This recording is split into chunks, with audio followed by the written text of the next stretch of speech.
আমরা কিছু প্রয়োজন হলে রেগুলেটরি চেঞ্জ নিয়ে আসব, প্র্যাকটিসের চেঞ্জ নিয়ে আসব, যাতে মানি লন্ডারিংটা কম হয়।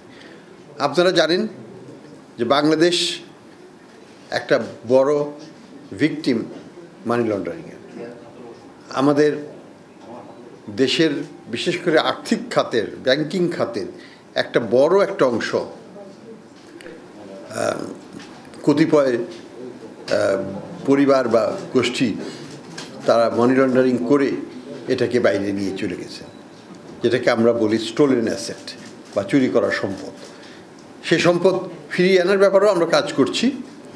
সেটা আমরা করছি আমাদের আন্তর্জাতিক সম্প্রদায়ের সাথে, সেটা আমরা করছি আমাদের বিভিন্ন ল এনফোর্সমেন্ট এজেন্সিগুলোর সাথে। আমরা চেষ্টা করছি ফিরিয়ে আনা যায় কিনা।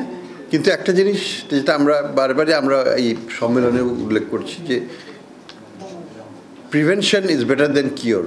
ঠেকানোটা মানে রোগের উৎপত্তিটাকে রোধ করাটা হচ্ছে প্রধান দায়িত্ব, রোগ সারানোর হচ্ছে পরে কথা।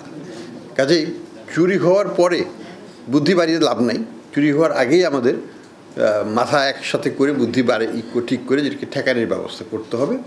হয়ে গেছে যা হয়ে গেছে সেটাকে ফিরিয়ে আনার জন্য আমরা ব্যবস্থা নেব ইনশাল্লাহ।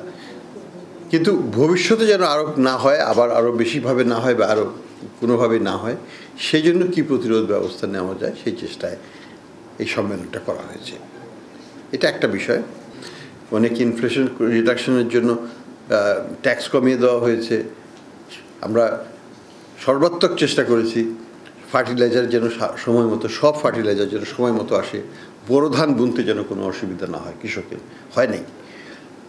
বিদ্যুতের সরবরাহ যেন বিঘ্নিত না হয়, সেই জন্য প্রতিটা চালান, এলএনজির প্রতিটা স্পট মার্কেট আমাদের মানে ফরেন এক্সচেঞ্জের সংকট থাকা সত্ত্বেও আমরা কিন্তু আনতে পেরেছি। যেভাবেই হোক সেটাকে জোগাড় করা হয়েছে এবং কোনো বৈদেশিক সাহায্য আমরা এর মধ্যে পাইনি। এটা আমাদের নিজের টাকাতেই আমরা করেছি। তো আমি মনে করি যে আমাদের সাপ্লাই সাইড, আমাদের ডিমান্ড সাইড ম্যানেজমেন্টের মাধ্যমে আমরা এটাকে আস্তে আস্তে কমিয়ে আনছি এবং এটা একটা দীর্ঘমেয়াদী একটা টেকসইভাবে আমাদেরকে একটা ভালো ফল দেবে।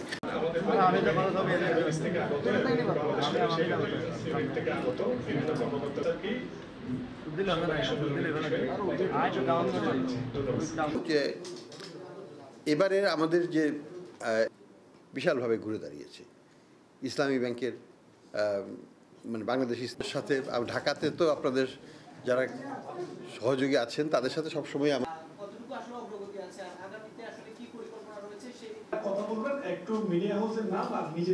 যোগাযোগ হচ্ছে, কথাবার্তা হচ্ছে, আদান প্রদান হয়।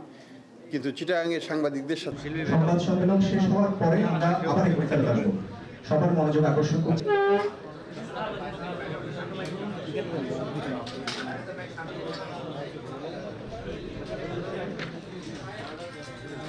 কর্মচারীদেরকে অনুরোধ করছি কনফারেন্স স্থল শেয়ার করার জন্য।